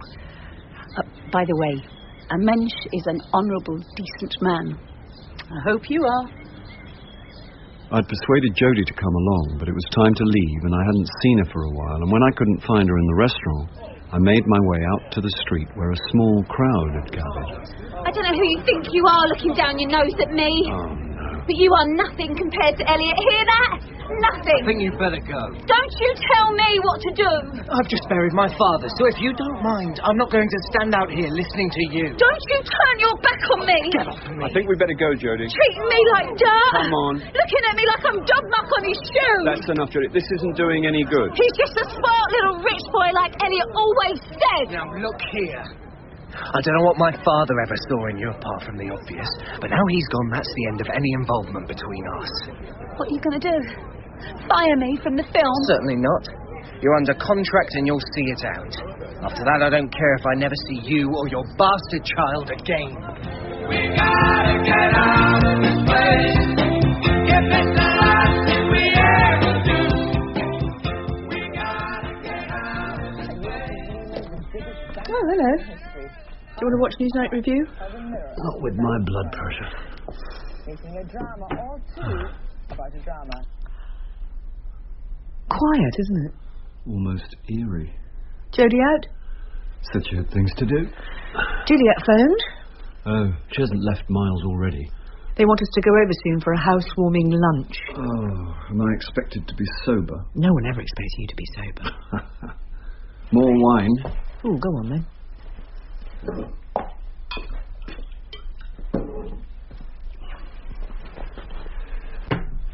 Thank you. Move up. What's wrong with the armchair? Well, just being friendly. Friendly. Cosy. I know your definition of cosy. You know, this could be a whole new start for us. We need jump leads to get us started again. Juliet's finally moved out. Judy's moved in. Temporarily. It had better be. Oh, you smell nice. What brought this on? Funerals always make me appreciate life. So you went to a funeral and thought about me? I always think of you. I'm devoted to you. You know that. I know everything about you, Charles. That's the trouble. I can read you like a dog-eared book. Which is a good thing, I think. It's been nice sharing a room again, though. It's been companionable. And now Juliet's room's free and Jodie's in mine. I suppose you'll want me to move out of yours. When you're not being selfish and unreliable, I can almost remember why I originally fancied you. Maybe my selfishness and unreliability is why you fancied me. What a depressing thought for a feminist. Okay. Okay, what? We'll give the room sharing an extended trial run. Call it a honeymoon period. Fine by me. Now, what is it people do on their honeymoon? You know, you're a bad and wicked man. How about you adopt me as a cause? You're a lost cause. You could help me to be good. I could help you to be better. Oh, bloody hell. Oh, good, you're still up. Past my bedtime. Night-night. Night-night. Night. I went to the flat to pick up some stuff, and there was a load of post, including this. Inside a solicitor's letter was another letter, sealed and in Elliot's sprawling hand. My darling Jodie, if you're reading this, I'm already dead. Try not to be sad. You're too young and too beautiful, and you've got everything to live for, especially our baby. I just want you to know that I love you, and everything's been taken care of for both your futures. I may be gone, but you know the old cliché. The show must go on. Look after yourself, my darling, and remember, everything's going to be all right. Ever your loving Elliot. I told you he loved me. She looked at once vindicated and heartbroken. I just wondered what Nick would make of it all. If you weren't so stubborn, 𝒆𝒔 and the Slayer would be a powerful partnership. You and me? That is so not going to happen. A pity. The dark side would welcome the Slayer. With your tenacity in my context, we'd be unstoppable. We'd rule the netherworld. Thanks, 𝒆𝒔, but... Oh, sorry everyone, I'm all fingers and thumbs today. Cut and reset. Go again. Have you seen who's on the floor? Who? Nick. What's he doing there? What do you think? Showing everyone there's a new boss in town. A morning of double espressos had gone to my bladder, so during a break I rushed to the gents. But taloned fingers are not designed to deal with a button fly on leather vampire britches. Damn buttons. Come on. Oh, great. Hi, Francis. You all right? Yeah, can we make it quick? What are you doing? You really don't want to know. What time do you get home tonight? Bit of luck about 7. Why? Well, I just thought after our interruption last night you might fancy eating out. Yeah, that'd be great. I've booked a table for 2 at Franco's for 8. Do you think you can make it? If it kills me. The food tastes much better if you're alive. I'll be there. Good. What are you doing, by the way? I've drunk a lot of coffee and I'm trapped in my costume. Then I won't remind you of the time we visited the fountains in Rome. Goodbye, Francis. After which blessed relief, I nipped out to the car park for a crafty fag where I found Nick ostentatiously sucking on a fat cigar, but looking like a beginner. Got a light? Sure. Even the way he fumbled with the lighter gave the game away. He was playing at being a big-shot impresario like his old man, but he was fooling no one. Thank you. You've been watching the filming? I had to show my face. Tell the truth, I find it pretty boring. Tell the truth, so do I. Joke. I got the impression your dad was a very much hands-on producer. Oh, he loved it all. Showbiz parties, dinners at the Ivy. Yeah. He'd schmooze everyone from Hollywood stars to chavvy little wannabe slappers on the make. He didn't need to name names. I knew exactly who that was aimed at, and he knew I knew. Strong, aren't they? He tossed 20 quid's worth of Havana's finest into the gutter. I gotta go. Sure. Nice talking to you. I watched as Nick climbed into something low-slung and fast-looking. I'm not a top gear man, but I did remember Miles saying the car that pulled up to Elliot's house after we discovered his body was a TVR.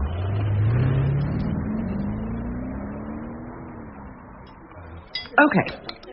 Even if it was Nick who turned up at the house that night, you and Miles had already found Elliot dead before he arrived. But he told me he'd spent the night in London.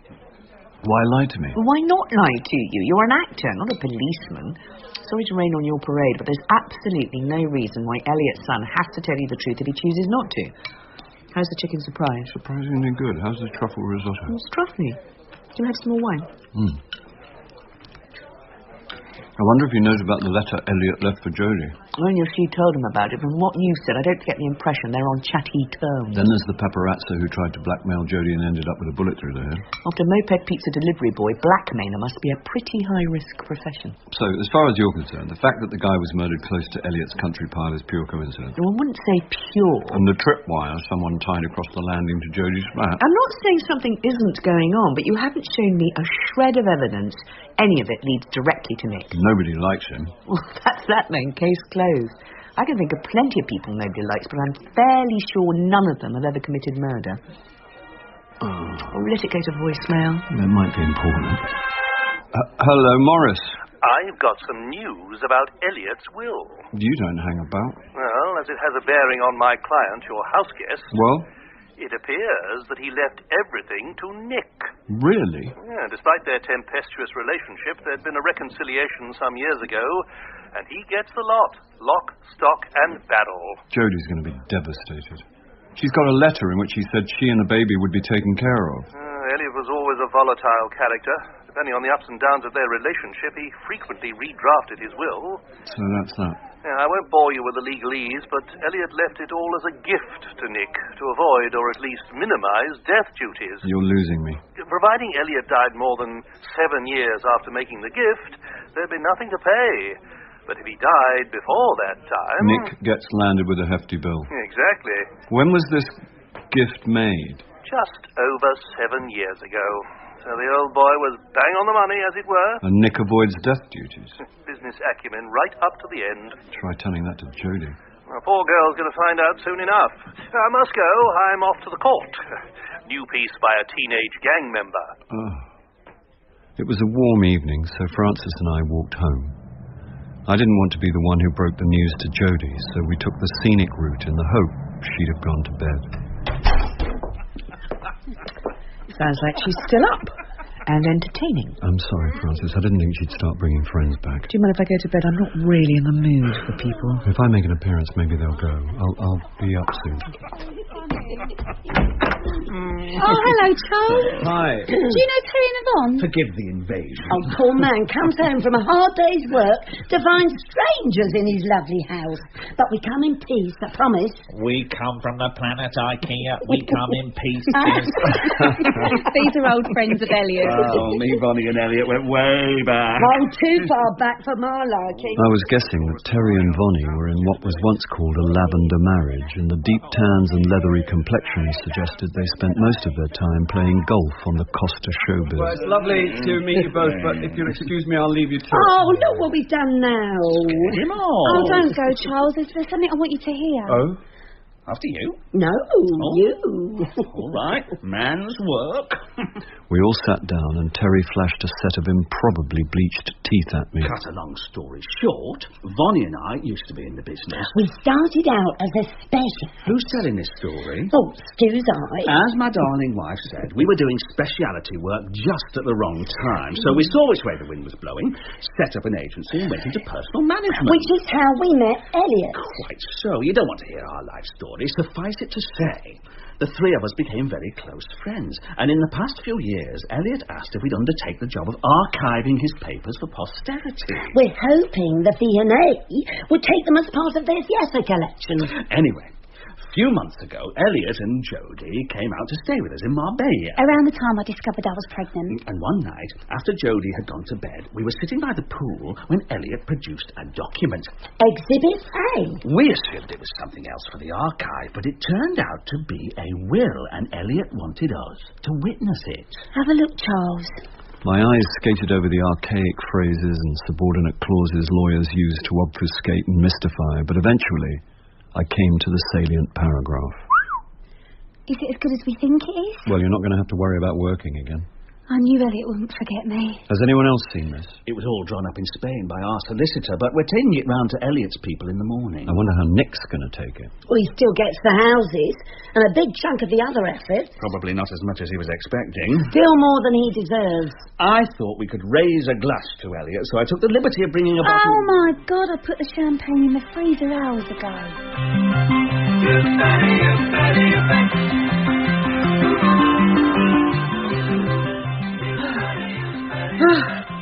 48 minutes.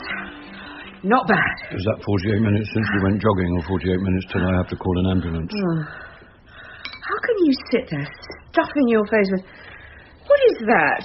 The packet said it was Polish breakfast sausage. A man of your age shouldn't be eating that stuff. Actually, you're right, but I reckon it would grout the bath a treat.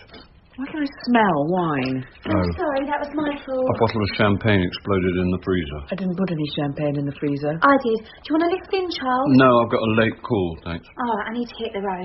It helps me to think. I'll just go and get my stuff. Champagne? After Morris's call, I didn't think she'd be celebrating. There were further developments after you went to bed. A new will's come to light. I can't keep up with this. Any coffee left? Hello. Charles, it's Elspeth. Elliot. Elspeth, hi. I hope you don't mind me phoning you. No, not at all. How are you? Nick Ross just fired me by text. What? Why? The economic downturn, apparently. I reckon it's new broom syndrome. Plus, I was close to his father and he's trying to establish the new regime. 15 years I've been with Elliot, but loyalty's nothing to the Nicks of this world. I'm really sorry. I'll be fine. I've got my OU course. I just thought you might be interested to hear that it's all going crazy at ERF&T. Crazy how? Nick's in a permanent foul mood, bawling people out. Look, I don't know why you're so interested in Nick, and I don't want to know. But after the way he's treated me, I don't mind dishing the dirt, and I just thought you might be interested that he's throwing his weight around like a cut-price Sam Goldwyn. What the hell? What? Oh, my God! What? Are you there, Charles? Jodie's car's on fire! Sorry, Elspeth, I've got to go. Jodie, are you all right? I think so. Get your doors. There was smoke pouring out from under the bonnet and then... What the hell's going on, Probably an electrical fault. Oh, you believe that, do you? Well, we'll talk police later. Now, let's get away from here in case the whole thing blows up.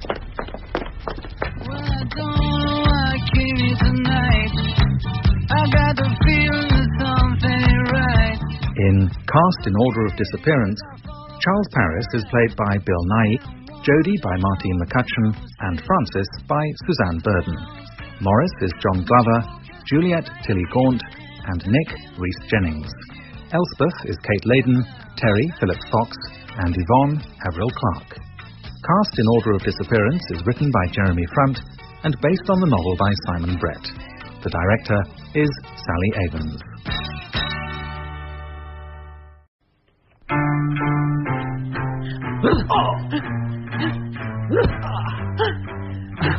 Burning cars are too damn close to home. I know. Too close by far. Can I let go of the punch bag yet? The rumble in Highgate was Frances kickboxing, part of her summer fitness regime and an outlet for pent-up frustration, usually caused by me. You play the amateur sleuth to your heart's content.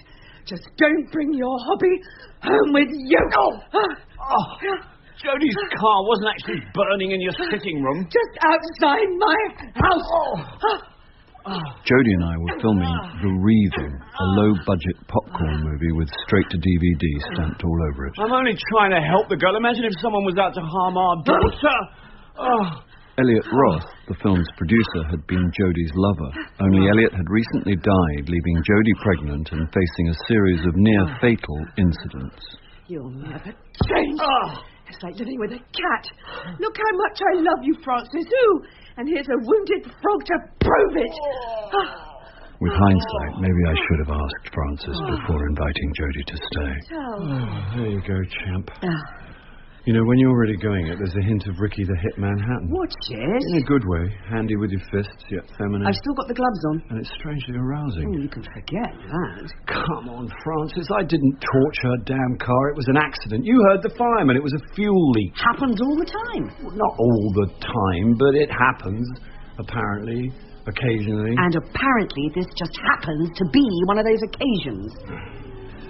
Oh, good. She's playing Duffy again. It's got to be, 5 minutes since I last heard Serious. If you're so sure her car wasn't an accident, why were you so dismissive when I told you Nick lied about where he was the night his father died? I said there was no reason Nick shouldn't lie to you because you're a jobbing actor, not Inspector Morse. Nick was Elliot's son, who'd now taken over Elliot Roth, Film and Television. Jodie can't stand him. Well, I can't stand lots of people, but I don't accuse him of murder. What's Nick's motive? He stood to inherit a fortune on his father's death. You're forgetting the revised will that favours Jodie and the baby. Well, either way, he was hardly going to be penniless. People can do extreme things when money's involved. Like you know. Okay, humour me. One day Nick stands to inherit a fortune. Next day, he discovers everything's split 3 ways between him, his dad's mistress, and her baby. He gets the red mist... and has Jodie's car torched. Subtle. People aren't subtle in the heat of the moment, providing it looked like an accident and couldn't be traced back to him. And don't forget the tripwire across her stairs. That could have been some mad stalker obsessed with his favourite glamour model. She's the sort of celeb who attracts that kind of thing. And there's another flaw in your theory. What? Elliot's friends only gave Jodie the revised will here last night, so...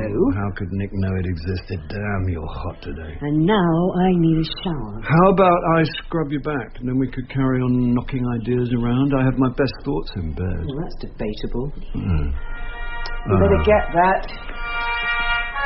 What do you want, Morris? My favourite walking disaster zone. Dr. Mayhew tells me he was called out to your place last night. Reassuring to hear he still doesn't understand the concepts of discretion and patient confidentiality. There's nothing discreet about burning cars. The production company are paranoid, so they sent Mayhew to give Jodie an insurance checkup. Never a dull moment with Paris. All non-stop action. Speaking of non-stop action, we're shooting the last scenes of The Wreathing this week, so if there's any work on the horizon... You're never far from my thoughts, Charles. Be good. Oh, and try not to break any bones. Does your driver have to sit out there hooting like a yob? Harry is a yob. Jodie, car's here. Takes one to know one. With a head like a bullet and a spider's web tattooed on his neck, Harry had been a boxer and a bouncer, but he'd gone down in the world, ferrying actors around for ERF&T. Oh, Clarkson's Drive Time. Classic's good album, this. For my money, it's a classic driving, classic CD. Yeah? No contest. Beats the others hands down. I hate all this old rock. Amazing when you think about it. All that infighting and the Mac still turned out all them classics. Yeah, I suppose. Love it. Oh, classic. You okay, Jodie? Considering I could have been blown across North London last night. Oh, Eagles are my all-time favourite band of all time, no contest. Jodie, I've been thinking about the new will Elliot made. What about it? Hence the plates. Plates? Number plates. Desperado. Desperado, yeah, of course. Yeah, it cost me a wage, but it was the closest I could get. I've no idea what you two are going on about. You had to be there. This new will, do you think Nick could have found out about it before you did? How? I was just wondering. Oh, just listen to these production values, Charlie. Classic. Absolutely classic.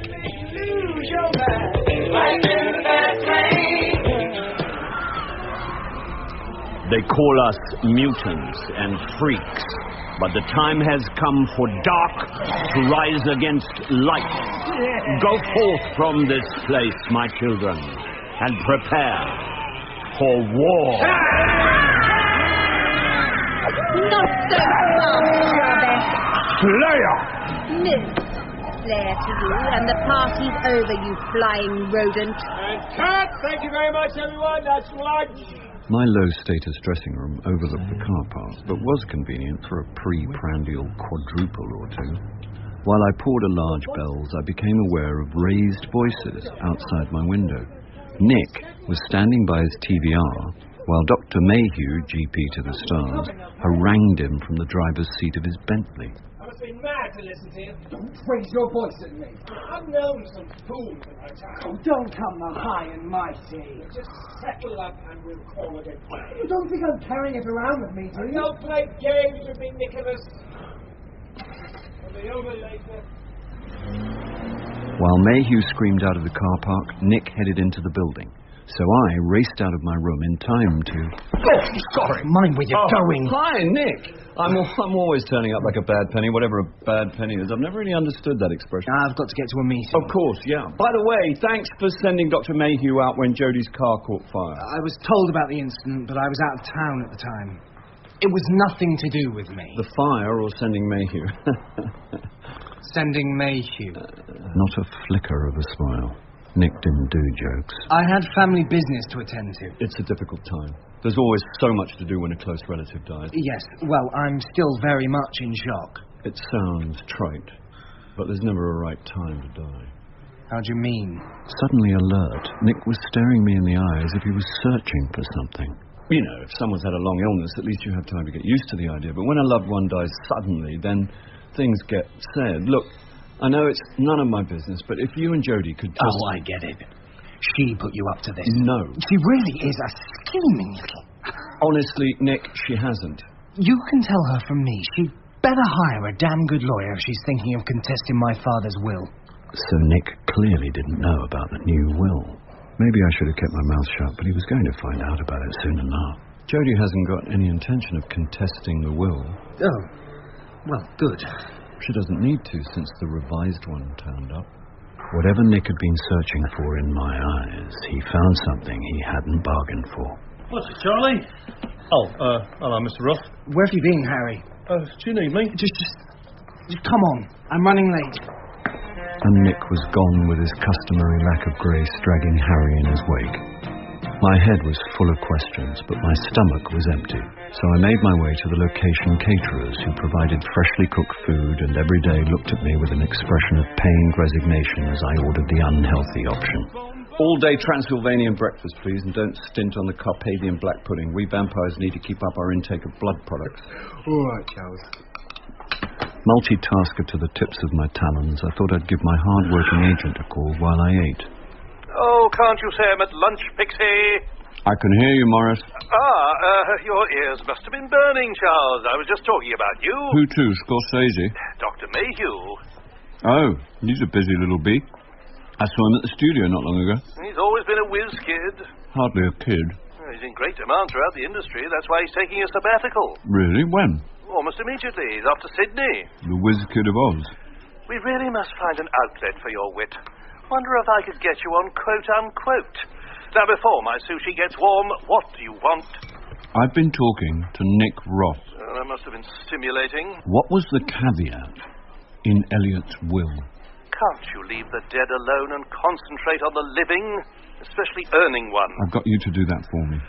He gifted everything to Nick, so there'd be minimal death duties, providing Elliot died more than 7 years after making the gift. Lucky for Nick, he didn't die a week earlier. Ironic, really. Why? He was only 62, Charles.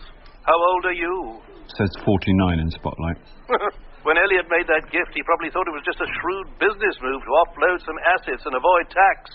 No one, least of all Elliot, would have thought he'd actually die so young. There's a lesson for us all. Seize the moment, Charles. So I seized the moment and asked if there was any more work in the offing. Just an availability. For what? I don't want to get your hopes up. My hopes have been dashed more times than you've had dinner at the Wolseley. Now stop being sequoia and give me a clue. It would mean going up north, but I'll just say one word. Potter. I feel good. Potter, Francis. Potter. Yeah. Don't count your chickens, Charles. Just pass me a glass. No, one bottle's enough for me. Not for me. We've been here before. Remember the Woody Allen film? Of course I remember it. I was in it. Under a sheet in a morgue. This could be the pension plan I never had. You're doing it already. What? Fantasizing. What's life without fantasy? Reality. I've always thought reality was highly overrated. I don't want to see you disappointed again. I've been disappointed before. And I've had to pick up the pieces. It's only cheap fizz. I'll buy the expensive stuff if I get the part. If. Did you hear that? Cheers. I'm a bit tall for a house elf, but I reckon I'd make a good Death Eater. Please, Charles. Joke. If it did come off, though. Charles. If it came off, do you think the extra money and security might make a difference? To what? Us. We're sharing a room. I want to share everything with you. And who knows what's around the corner? Elliot Roth thought he'd have another few decades to enjoy himself, and look what happened to him. You haven't got a young actress up the duff. I'm just saying, life's short, some shorter than others, and we ought to seize the moment. I'd like more time before I seize anything. You hungry? I'm not up to one of your concoctions. I've got some pizzas in the freezer. After dinner, I took a bottle of scotch and a packet of fags out to the garden and tried to make sense of a few things. For instance, what had been going on between Dr. Mayhew and Nick in the car park? Then there was Warren Kirkby, who tried to blackmail Jodie and ended up dead in woodland not far from Elliot's country house. Elliot had been in line for an OBE, so he had most to gain from Kirkby's death, but why harm Jodie? I decided to call 𝒆𝒆𝒔, Roth's one-time PA, and we arranged to meet next day for coffee at the Wellcome Institute Library. I didn't know this place was here. Great, isn't it? They've got a wonderful collection on death and disease, and the brownies are to die for. Try some. For me, patisserie doesn't go with illustrations of syphilis. Please yourself. Since Nick's hired me, I'm here every day researching my OU degree. What's your subject? Social and cultural history of British funeral rites. We've become so squeamish since the 20th century, but I find it fascinating the way people have dealt with death historically.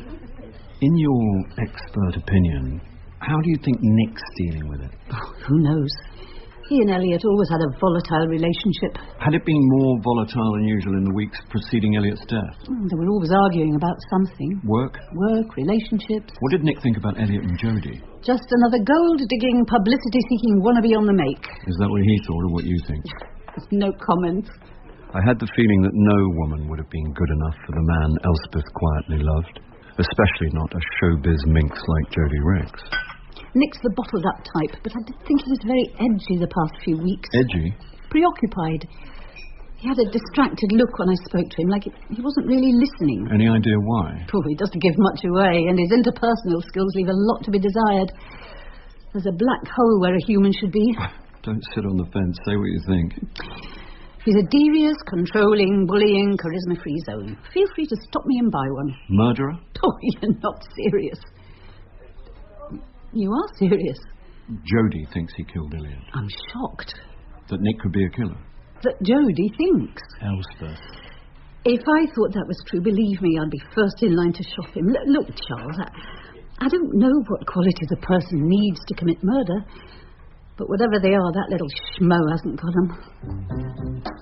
It wasn't exactly a ringing character endorsement, but it was as close as 𝒆𝒆𝒔 was going to come to one. I needed to think. And I needed a drink. So I wandered into the Lighthouse, the sort of pub the Bloomsbury group met in to swap acid criticisms and down tequila slammers. What can I get you? A large Vanessa on the rocks. You what? A double bells. One double bells. And a bar menu, please. All on the board, mate. Oh, right. Oh, my God. I'll have a Virginia Wolf burger. Chips for that. And a bon mot on the side. Eh? I'll be on the banquette in the corner. Hello? It's me. Sorry, who? Me. I can't... Charles. Hang on. Can you turn the music down, please, Jodie? Sorry, I couldn't hear for Duffy. She's growing on me. Jodie or Duffy? Duffy. Good, because Jodie's driving me nuts. How much longer, Charles? Not much, I promise. I've just been chatting to Elliot's PA, who clearly had a thing for him and disapproved of Jodie. I'm warming to this woman. I hadn't considered it before, but you don't think she might have been behind all Jodie's accidents? What? Older woman spurned in love decides to wreak revenge on young mistress? Something like that. Maybe she also knew about the blackmail and killed Warren Kirkby, too. It'd be plausible in a fiction. What's she like in real life? Don't confuse me with real life. The neighbours of killers are always saying he was a nice chap, kept himself to himself. Anyway, if she loved Elliot, why would she kill him? If I can't have him, nobody has him. Assuming he was murdered in the first place. Thing is, does she strike you as the sort of woman who'd tie a tripwire across a pregnant girl's stairs or torch a car? One wolf burger and chips. Francis had a way of scotching my theories and sending me back to the drawing board, or in this case, the Guardian Cryptic, which I finished in record time and rewarded myself with another couple of doubles before hitting the Northern Line.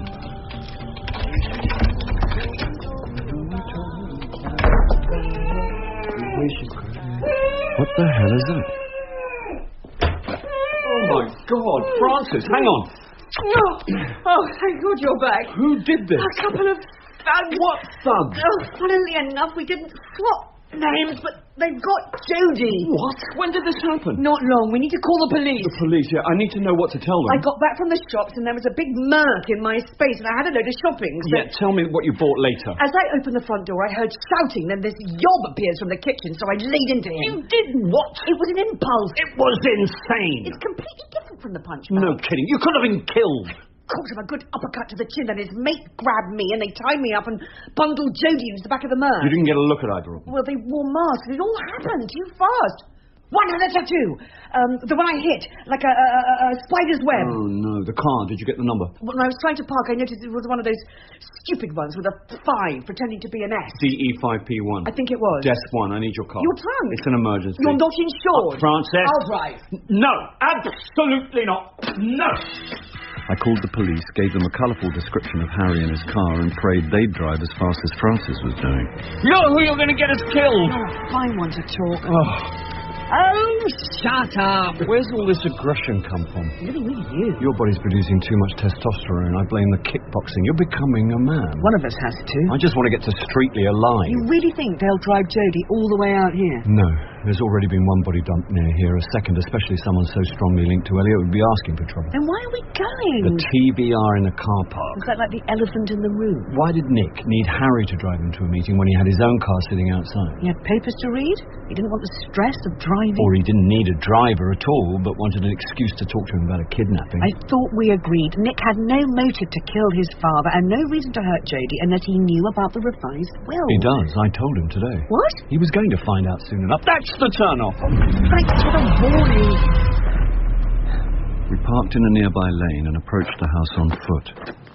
Couldn't he afford something a bit more ostentatious, say the Doge's palace? It's not called show business for nothing. What? Parked on the drive.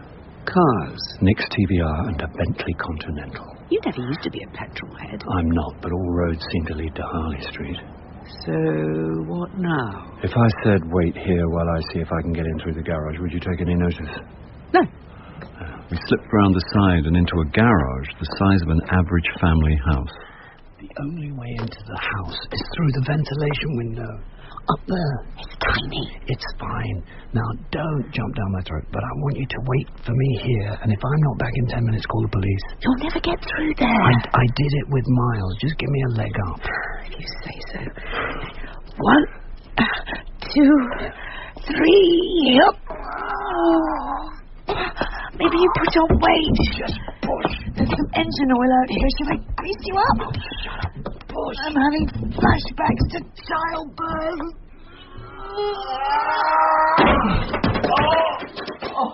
In the pitch dark, I found myself back in a utility room, sprawled across the top of a large chest freezer. I'm twisted my bloody ankle again. I'm too old for this. I'm well past my best by. Then I had a flashbulb memory of being here, tripping over a pile of defrosting pizza boxes, Miles joking about ready meals being bad for you. I'm thinking. I could feel the neurons firing, trying to make links. What I needed was a scotch, a cigarette, and a quiet place to think. But it wasn't to be. You do know this is private property. I don't suppose you'd believe me if I blamed it on a cheap sat-nav. Nick led me through to what Hello would call a sumptuous sitting room. Mayhew was half submerged in a deep armchair, looking agitated and clutching a leather attaché case. Hello, Doc. As you're here, can you take a look at my ankle? Shut up. What's he doing here? I can't decide if it's trespass or breaking and entering. At least it's not murder or accessory to murder. Murder? You said Elliot was dead when you found her. Shut up. Another flashbulb went off. Aha. You falsified the death certificate. I had to do it. Shut up! He was going to report me to the VMA. I said shut up. It looked like a massive, fatal stroke. There were no signs of a struggle, no signs of a... There was no struggle, you idiot. I came home and found him slumped on the sofa. He nodded towards the sofa I was sitting on, and a shiver ran down my spine. Another flashbulb popped. You haven't got anything to eat, have you? Sandwich, toast, frozen pizza? I want you to know that I had nothing to do with freezing Elliot's body. That was down to his sicko son! After years of signing dodgy showbiz insurance forms, he persuaded you to sign a death certificate stating that Elliot Roth died 2 weeks later than he actually did so that he could avoid paying death duties. That's where I had no idea that he'd killed his own father. I didn't. No, I don't think he did. Up to that point, he was just an immoral fraudster. You're pushing your luck, Paris. So were you when you tried to kill Jodie. You tried to kill a pregnant woman. He thought she was going to contest his birthright. I just tried to scare the little gold digger off. A tripwire across the stairs, torching her car, and now kidnapping. What? I let Nick know that Elliot had drawn up a new will favouring Jodie and the baby. I didn't think he would panic and kidnap her. Your father wasn't already dead. This would kill him. Let's just hope the police find her before your thugs do something really stupid. So if she's still alive, no one's actually been murdered? I looked at Nick, who stared back, poker-faced, wondering if I had a trump card, daring me to turn it over. Okay. You know what? You can keep your money. I don't know what's going on here, and I don't want to. But I'm out of here, and I hope never to see either of you as long as I live. Give my regards to Sydney Harbour. Nick crossed to a mock Louis Cairns cocktail cabinet. Scotch? Not for me. Charles Paris refuses a drink. I backed away towards the open door. I think I'll make a move before the police get here. I don't think so. He was pointing a stubby little pistol at my chest. What am I going to do with you, Charles? I'll be available for work soon. You've made things very awkward for me. You did that yourself, and I bet a ballistics test would match that gun with the bullet they found in Kirkby's head. Can't resist the last word. Now I'm going to have to invent a story about you breaking into a house of mourning. And in my vulnerable state, I panicked and shot you. Like you shot Warren Kirkby? Don't waste your tears on that scum. It was his blackmail brought on my father's stroke. Kirkby doorstepped me here the night I found Elliot. He refused to go till he'd seen him. But you'd already moved the body to the freezer. Mayhew was on his way from London. I panicked. Is that why you didn't dump the body further away? I had to get back and clean up before Mayhew got here. It's all in the timing. If Elliot died 2 weeks later, your legacy would have been safe. If Kirkby hadn't turned up when he did, he'd still be alive. And your timing's led to this. And the clock's just run out. Now turn round and walk slowly out to the hall. I told Francis 10 minutes. Where were the police? Just keep going. And no sudden moves. Who found Kirkby's body? A jogger.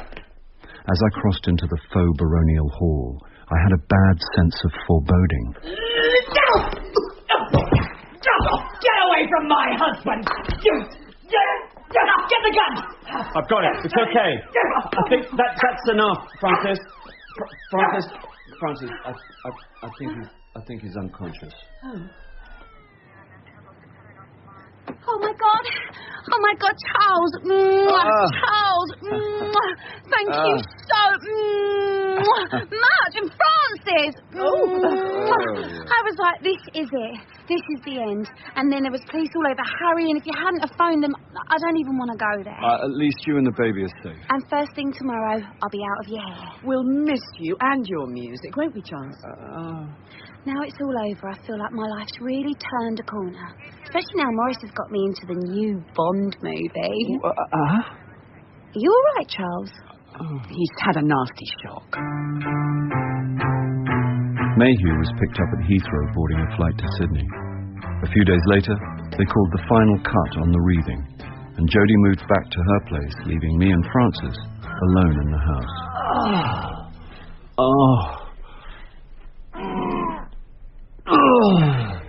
Come on, Charles. 5 more. Not unless you want to see my lungs on the carpet. Okay, quick water break. I'd rather have scotch. You'll have water. I'll have water. What about those moves you used on Nick? Can't you show me a few of those? Okay, stand up. Now, it's not about strength. It's about balance. Wow. And I can keep you pinned down here as long as I like. Yeah, I am well and truly pinned. What are you doing, Charles? I'm trying to make good my escape. What are you doing? Letting you.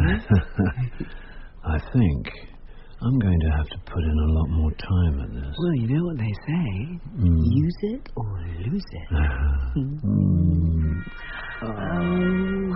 Don't. Hi, Morris, hang on. You'll never change. Don't go. You carry on. Business as usual. Oh, sorry if it's a bad time. It's good news on the Potter job. Oh, yes. They do want you up there tomorrow, and you'll be away 6 weeks. No probs. Where am I going? Cumbria, I'm afraid. For a gig like this, they could film it in Dagenham for all I care. Film? In the same moment, my dreams were shattered and my fantasy pension plan vanished faster than a small high street bank. It was Potter, all right. Beatrix Potter, a groundbreaking Arts Council adaptation of The Tale of Squirrel Nutkin. But it was work, and hey, it was the lead. Well, I don't like you tonight. I got the feeling that something ain't right. In Cast in Order of Disappearance, Charles Paris was played by Bill Nighy, Jodie by Martine McCutcheon, and Francis by Suzanne Burden. Morris was John Glover, Nick Rhys Jennings, Dr. Mayhew Stephen Hogan, and Elspeth Kate Layden. Cast in Order of Disappearance was written by Jeremy Front and based on the novel by Simon Brett. The director was Sally Avens.